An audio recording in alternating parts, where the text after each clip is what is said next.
Hello everyone. तो कैसे हैं आप सब? तो स्वागत है आपके प्यारे से चैनल बायोलॉजी अड्डा में। तो दोस्तों इस क्लास में हम लोग डिस्कस करेंगे जीव विज्ञान के बेसिक। ठीक है, ओके।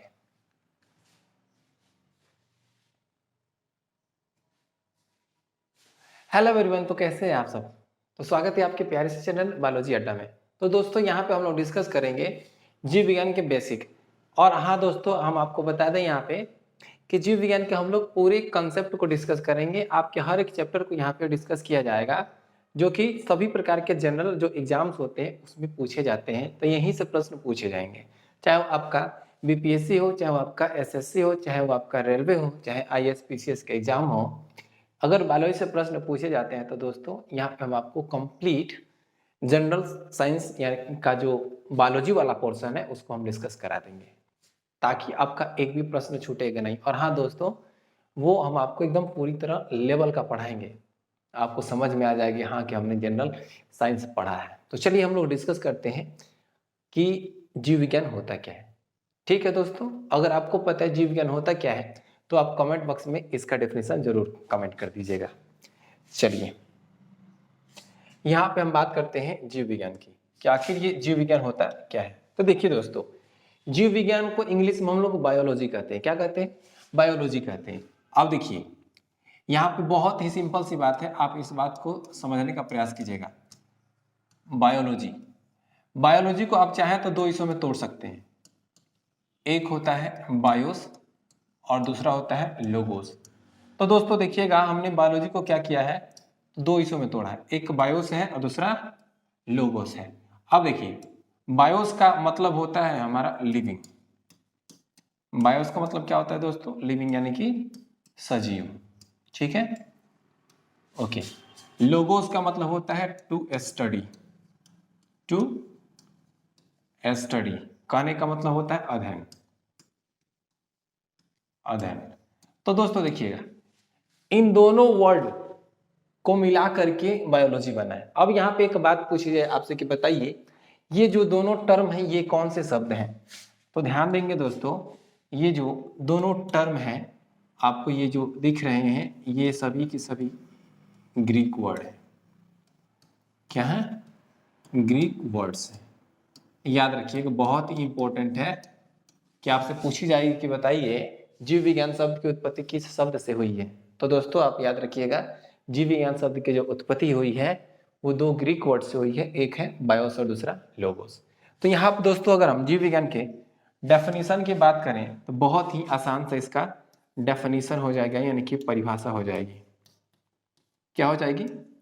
बहुत ही आसान सी परिभाषा होगी कि a study of living. A study of living यानी कहने का मतलब हुआ दोस्तों सजीवों का अध्ययन। सजीवों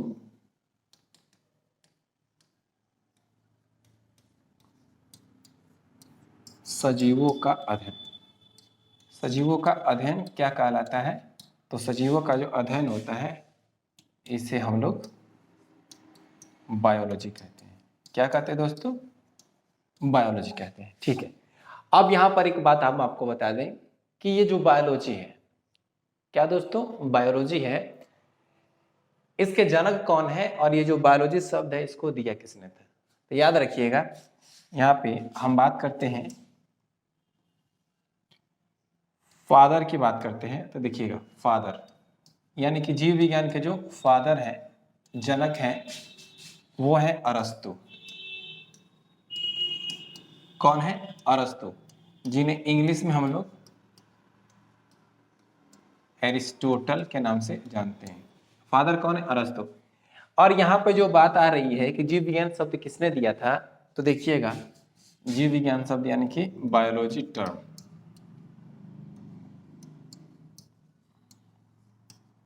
बायोलॉजी शब्द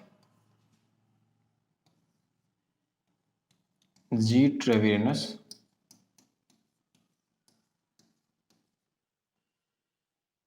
एवं लेमार्क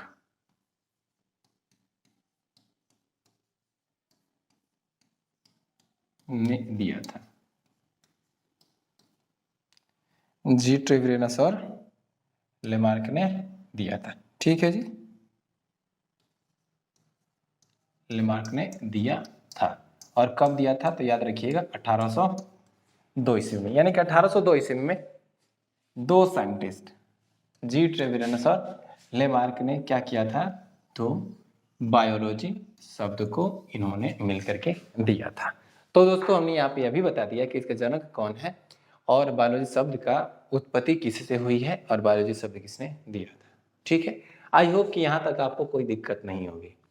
फिर अब हम इसके आगे पहुंचते हैं। तो देखिएगा, जो जीव विज्ञान है इसकी भी कुछ शाखाएं होती हैं, इसकी भी कुछ शाखाएं होती हैं। तो उन शाखाओं को हम डिस्कस कर लेते हैं। तो देखिएगा, यहाँ पे है branches of biology, branches of biology. और हाँ दोस्तों, एक वीडियो आएगी जिसमें कंप्लीट हम लोग लगभग 100 ब्रांच के करीब डिस्कस कर लेंगे। यानी कि लगभग हम आपको 100 ब्रांचेज पढ़ा देंगे उस वीडियो में। तो उस वीडियो का इंतजार रहेगा। चलिए जी देखिएगा, बायोलॉजी के ब्रांच की बात करते हैं। तो देखिएगा, बायोलॉजी का जो ब्रांच होता है मुख्य रूप से 3 होते हैं। कितने? 3 होते हैं। ठीक है, सबसे पहले जो होता है वो होता है जूलॉजी, जिसे हम जंतु विज्ञान कहते हैं। ठीक है, दूसरा होता है जिसे हम लोग कहते हैं बोटनी, वनस्पति विज्ञान, वनस्पति विज्ञान। और जो नंबर 3 है जिसे हम लोग कहते हैं माइक्रोबायोलॉजी, माइक्रोबायोलॉजी यानी कि सूक्ष्म जीव विज्ञान।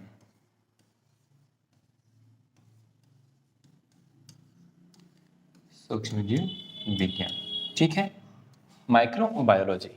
तो यहाँ पे हम लोग देख रहे हैं कि जो जीव विज्ञान है उसके मुख्यतः तीन शाखाएं हैं।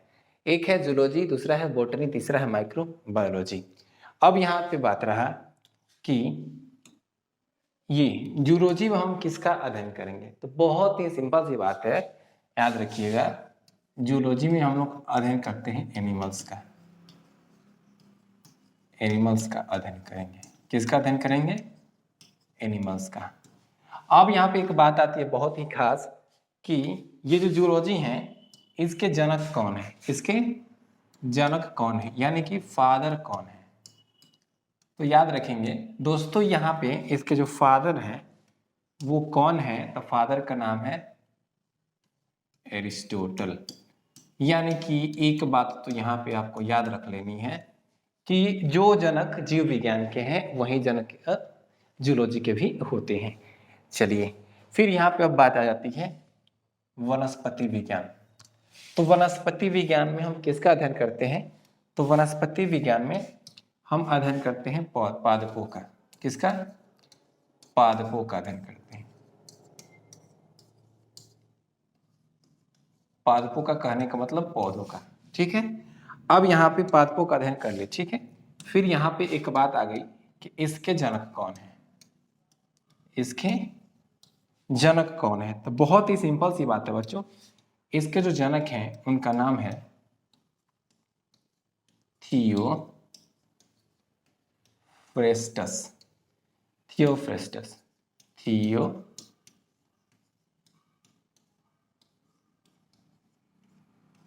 थियोफ्रेस्टस, याद रखिएगा जी। ये वनस्पति विज्ञान यानी कि जो पादप जिसमें अध्ययन करते हैं उसको वनस्पति विज्ञान कहते हैं। और वनस्पति विज्ञान के जनक कौन है? तो थियोफ्रेस्टस। एक और बात बता देंगे, इनके बारे में हम लोग तो आगे डिस्कस करेंगे।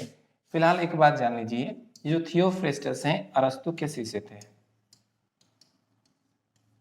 अरस्तु के शिष्य थे। ठीक है, ये बात ध्यान रखेंगे और इसके अलावा हम लोग आगे डिस्कस करेंगे इसे। ठीक है, तो यहां तक क्लियर हो गया होगा।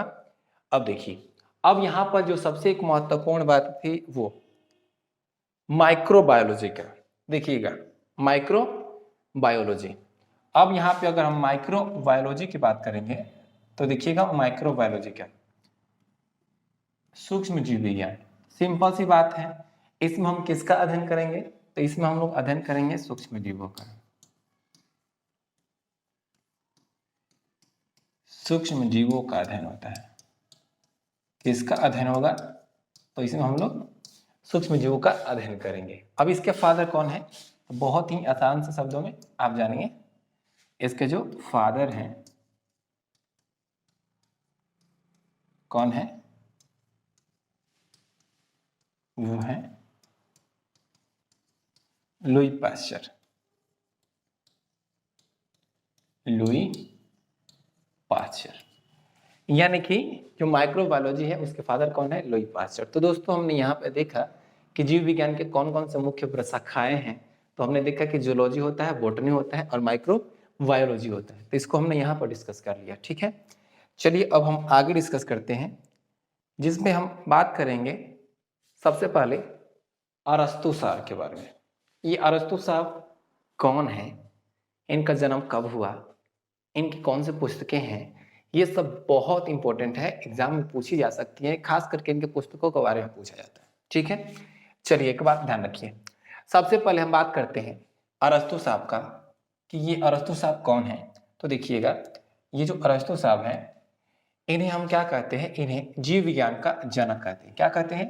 जीव विज्ञान का जनक, यानी कि इन्हें हम फादर ऑफ बायोलॉजी के नाम से जानते हैं। दूसरी बात, ये ग्रीक प्राकृतिकविद यानी कि ग्रीक नेचुरलिस्ट थे, यानी कि यूनान के रहने वाले थे और वहां के एक प्राकृतिकविद थे।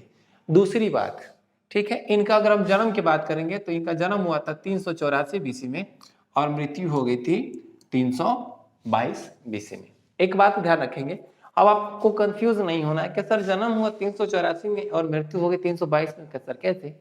तो बच्चों देखिए, दोस्तों देखेंगे, सॉरी, तो दोस्तों देखिएगा, पहले जो समय चलता था उसको हम लोग उल्टा काउंट करते थे। बीसी का मतलब होता है बिफोर क्राइस्ट, यानी कि जो यीशु मसीह थे उनके जन्म के पहले को हम लोग बीसी कहते थे और जन्म के बाद को हम लोग एडी कहते हैं। ठीक, चलिए अब देखिए, तो ये 384 में उनका जन्म होता है और मृत्यु हो जाती है 322 में। अब यहाँ पे एक और बात, इन्हें हम जंतु विज्ञान के जनक यानी कि फादर ऑफ जूलॉजी के नाम से भी जानते हैं, जो कि हमने आपको ऑलरेडी बताया है। अब यहाँ पे सबसे महत्वपूर्ण बात है, आप इसे छाप लेंगे कि प्रसिद्ध पुस्तक, इनका एक बहुत ही महत्वपूर्ण पुस्तक है जिसका नाम है हिस्टोरिया एनिमलियम। इंपॉर्टेंट में छाप लीजिए, एग्जाम में जरूर पूछा जाता है। हिस्टोरिया एनिमलियम, जिसमें इन्होंने डिस्कस किया है लगभग 500 एनिमल्स के बारे में। कितने? 500 एनिमल्स के बारे में इन्होंने डिस्कस किया था। एक और बात, थियोफ्रेस्टस के गुरु थे। कौन थे जी? थियोफ्रेस्टस के गुरु थे। ऑलरेडी हमने आपको बता दिया कि थियोफ्रेस्टस अरस्तु के शिष्य थे। ठीक है, चलिए यहां पर एक इनका कोटेशन है बहुत ही प्यारा सा कि knowing yourself is the beginning of all wisdom, यानी कि अगर आपने स्वयं को जान लिया तो ये समझ लीजिए कि आपने समस्त ज्ञान की शुरुआत हो गई, यानी कि स्वयं को जानना समस्त ज्ञान की ही शुरुआत होती है। तो चलिए दोस्तों, हमने अरस्तु के बारे में डिस्कस कर लिया। अब हम बात करते हैं इनके शिष्य यानी कि थियोफ्रेस्टस सर के बारे में।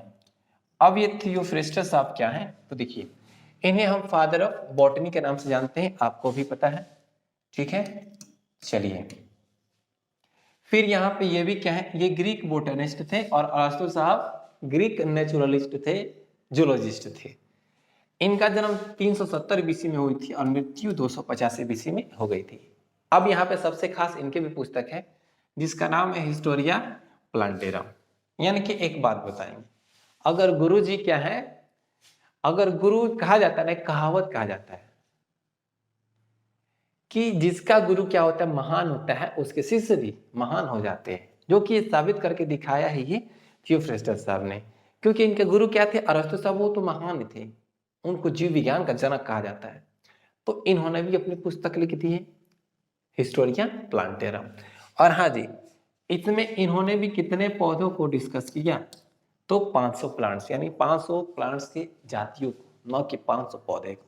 ठीक है, हिस्टोरिया प्लांटेरम बहुत ही इंपॉर्टेंट है। ठीक है, याद रखिएगा। फिर आगे बात करते हैं, जो नेक्स्ट है वो है लुई पाश्चर। लुई पाश्चर, तो दोस्तों देखिए, लुई पाश्चर को हम क्या कहते हैं? तो लुई पाश्चर को हम लोग सूक्ष्म जीव विज्ञान के जनक के रूप में जानते हैं। तो ये सूक्ष्म जीव विज्ञान के जनक है। इनका जो जन्म हुआ था वो कब हुआ था? तो दिसंबर 27, 1822 में। इनका जन्म 27 दिसंबर 1822 में हुआ था और मृत्यु हो गई थी सितंबर 28, 1895, यानी कि इनकी मृत्यु बहुत ही कम उम्र में ही हो गई थी। अब यहाँ पे देखिएगा ये कौन थे? तो ये एक फ्रेंच केमिस्ट यानी फ्रांस के केमिस्ट थे और साथ ही साथ ये माइक्रोबायोलॉजिस्ट थे। इन्होंने कुछ कृतियां दी, यानी कि इनके कुछ कंसेप्ट भी है, जैसे कि इन्होंने प्रिंसिपल ऑफ वैक्सीनेशन दिया, यानी टीकाकरण का सिद्धांत को दिया। इन्होंने माइक्रोबियल फर्मेंटेशन की बात कही थी। इन्होंने पाश्चराइजेशन टेक्निक की खोज की थी, जिसमें हम लोग करते क्या है कि दूध को फटाक से गर्म करते हैं और फिर उसको हम लोग क्या कर देते हैं, जल्दी से ठंडा करके उसको हम लोग पॉकेट में पैक कर देते हैं। उसको हम लोग पाश्चुकृत दूध कहते हैं। इसका खोज लुई पाश्चर ने ही किया था। तो जैसे कि आप देख सकते हैं केमिस्ट है। तो दोस्तों हमने यहाँ पे डिस्कस किया कुछ जीव विज्ञान के बेसिक। अब जितने भी पढ़े हैं आप उसमें से हम आपको कुछ प्रश्न देखते हैं, कुछ इंपॉर्टेंट ऑब्जेक्टिव प्रश्न देखते हैं। चलिए, पहला प्रश्न है जीव विज्ञान का पिता कौन कहलाता है? इन सभी प्रश्नों का जवाब आप कमेंट बॉक्स में जरूर दे दीजिएगा कि जीव विज्ञान का जनक, जीव विज्ञान के पिता कौन कहलाता है। बहुत ही सिंपल सी बात है, जीव विज्ञान का जो पिता होते हैं वो कौन है? वो है अरस्तु साहब। ठीक है, चलिए अब यहां पे देखिएगा दूसरा प्रश्न है कि जीव विज्ञान शब्द का प्रयोग किसने किया था? जैसा कि हमने आपको बताया है 1802 ईस्वी में जी ट्रेवेरिनस और लेमार्क साहब ने जीव विज्ञान शब्द को दिया था, यानी कि ये हो जाएगा। ठीक है, चलिए नेक्स्ट है जंतु विज्ञान का पिता कौन है? आपको भी पता है जंतु विज्ञान के पिता अरस्तु को ही कहा जाता है। नेक्स्ट है अरस्तु किसके जनक है? अरस्तु किसके जनक है? तो अरस्तु आपके जंतु विज्ञान के भी जनक है और जीव विज्ञान के भी जनक है, यानी कि जीव विज्ञान के भी जंतु विज्ञान के, यानी कि ऑप्शन नंबर यहाँ पे ई हो जाएगा, ए और बी दोनों, ए और बी दोनों। ठीक है, चलिए अब यहां पे देखिएगा अगला प्रश्न आपके सामने कि जीवधारियों के वर्गीकरण का अध्ययन को क्या कहा जाता है? यानी कि जब हम विभिन्न प्रकार के जीवधारियों को अलग अलग समूहों में बांटेंगे, वर्गीकरण करेंगे, तो उसको क्या कहेंगे? तो दोस्तों उसको हम लोग कहते हैं टैक्सोनॉमी। क्या कहते हैं? उसको हम लोग कहते हैं टैक्सोनॉमी। वर्गीकी कहते हैं। क्या कहते हैं? वर्गीकी, टैक्सोनॉमी, यानी कि इसका जवाब हो जाएगा, वो हो जाएगा सी। अगला प्रश्न आपके सामने है चिकित्सा शास्त्र के जनक, यानी कि ये जो मेडिकल फील्ड है उसके जनक किसे कहते हैं? औषधि शास्त्र के जनक किसे कहते हैं? तो बच्चों तो दोस्तों ध्यान दीजिएगा, ये हिप्पोक्रेट्स है। कौन है? हिप्पोक्रेट्स को हम लोग चिकित्सा शास्त्र के जनक के रूप में जानते हैं। अगला प्रश्न आपके सामने पक्षी विज्ञान के अंतर्गत किसका अध्ययन किया जाता है? तो सबसे पहले जान लेते हैं हम पक्षी विज्ञान। तो दोस्तों देखिएगा पक्षी विज्ञान को हम लोग क्या कहते हैं? ऑर्निथोलॉजी कहते हैं। ऑर्निथोलॉजी कहते हैं। ठीक है, और पक्षी विज्ञान में अंतर्गत हम किसको अध्ययन करते हैं? तो हम लोग पक्षियों का अध्ययन करते हैं, याद रखिएगा। ठीक है, चलिए अगला प्रश्न आपके सामने कि अनुवांशिकी के जनक किसे कहते हैं? यानी कि फादर ऑफ जेनेटिक्स। एक्चुअली हमने आपको तो बताया नहीं है, लेकिन दोस्तों एक वीडियो आएगी जिसमें हम लोग लगभग 100 से अधिक ब्रांचों को डिस्कस करेंगे। ठीक है, और साथ साथ हम लोग विभिन्न ब्रांचेस के जो जनक हैं उनको भी डिस्कस करेंगे नेक्स्ट जो वीडियो आएगी उसमें। तो देखिएगा अनुवांशिकी के जनक किसे कहा जाता है? तो अनुवांशिकी जो जनक होते हैं वो है ये चार्ल्स रॉबर्ट डार्विन। ठीक है, डार्विन साहब हैं, हिप्पोक्रेट्स हैं, अरस्तु अनुवांशिकी के जनक। थोड़ा सा अब यहाँ पे अनुवांशिकी के जनक ध्यान रखिएगा बच्चों और प्यारे मित्रों, जेनेटिक्स की बात की जा रही है। किसकी बात की जा रही है? जेनेटिक्स की। डार्विन, मॉर्गन, हिप्पोक्रेट्स, अरस्तु।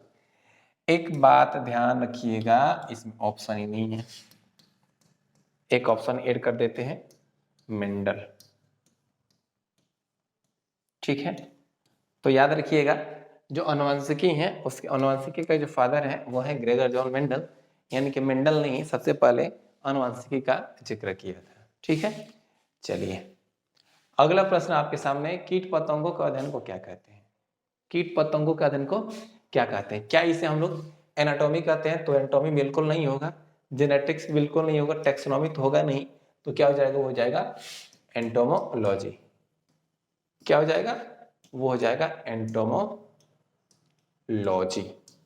एंटोमोलॉजी में हम किसका अध्ययन करते हैं? तो इंसेक्ट्स का अध्ययन करते हैं, कीट पतंगों का, यानी कि इसमें हम लोग इंसेक्ट्स का अध्ययन करते हैं। बहुत ही सिंपल सी बात है। अगले प्रश्न की ओर बढ़ते हैं। अगला प्रश्न है, वनस्पति विज्ञान के जनक कौन है? तो दोस्तों देखिए, वनस्पति विज्ञान का जनक कौन है? आपको भी पता है कि वनस्पति विज्ञान के जनक वो है थियोफ्रेस्टस। ठीक है, तो इसका जवाब क्या हो जाएगा? थियोफ्रेस्टस। चलिए, तो दोस्तों इस वीडियो में हमने बहुत सारे इंपॉर्टेंट प्रश्नों को भी देखा, साथ ही साथ हमने जीव विज्ञान के कुछ बेसिक्स कंसेप्ट को भी देखा। अगर वीडियो आपको अच्छी लगे तो इसको ज्यादा से ज्यादा शेयर कर दें, क्योंकि दोस्तों यहाँ पे हम आपको कंप्लीट बायोलॉजी पढ़ाने वाले हैं और आपको किसी प्रकार से बायोलॉजी में कोई दिक्कत नहीं होगी। चलिए हम लोग मिलते हैं नेक्स्ट वीडियो में, जिसमें हम जीव विज्ञान के जनक के बारे में, जीव विज्ञान की जो शाखाएं हैं उनके जनक के बारे में डिस्कस करेंगे और साथ साथ विभिन्न प्रकार के कंसेप्ट को देखेंगे। तब तक के लिए जय हिंद, बेस्ट ऑफ लक।